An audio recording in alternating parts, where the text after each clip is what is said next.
আপনি কি জানেন আমাদের নবী হজরত মুহাম্মদ সাল্লাল্লাহু আলাইহি ওয়াসাল্লাম আজ থেকে 1400 বছর আগে আপনার জন্য আমার জন্য কেঁদেছিলেন? আজ আপনাদের এমন এক সহি হাদিস শোনাবো যা শুনলে আল্লাহর প্রতি আপনার কৃতজ্ঞতা এবং নবীজির প্রতি আপনার ভালোবাসা হাজার গুণ বেড়ে যাবে। ভিডিওটি না টেনে শেষ পর্যন্ত শুনুন।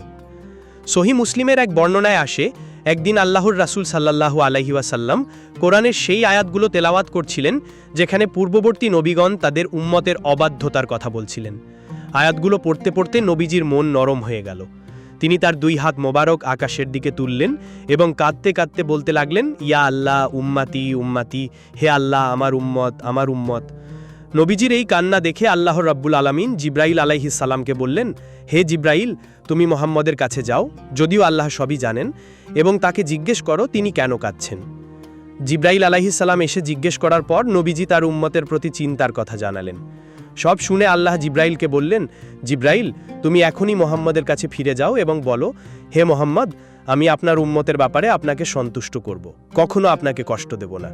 রেফারেন্স সহি মুসলিম, হাদিস নং 396। সুবহানাল্লাহ। চিন্তা করে দেখুন, যে নবী আমাদের না দেখে এত কেঁদেছেন, আর আল্লাহ যেখানে ওয়াদা করেছেন তিনি আমাদের নবীকে উম্মতের ব্যাপারে কষ্ট দেবেন না, তাহলে হাসরের ময়দানে আমাদের নবী আমাদের কতটা বাঁচানোর চেষ্টা করবেন। আমরা কি সেই দয়ালু নবীর একটা সুন্নাতও আমাদের জীবনে মানতে পারি না? আজ যদি আপনার মনে নবীজির প্রতি সামান্যতম ভালোবাসা থাকে, তবে কমেন্টে অন্তত একবার দরুদ শরীফ লিখুন, সাল্লাল্লাহু আলাইহি ওয়াসাল্লাম। আর ভিডিওটি শেয়ার করে অন্য ভাই বোনদেরও নবীজির এই ভালোবাসার কথা মনে করিয়ে দিন। জাযাকাল্লাহু খায়রান।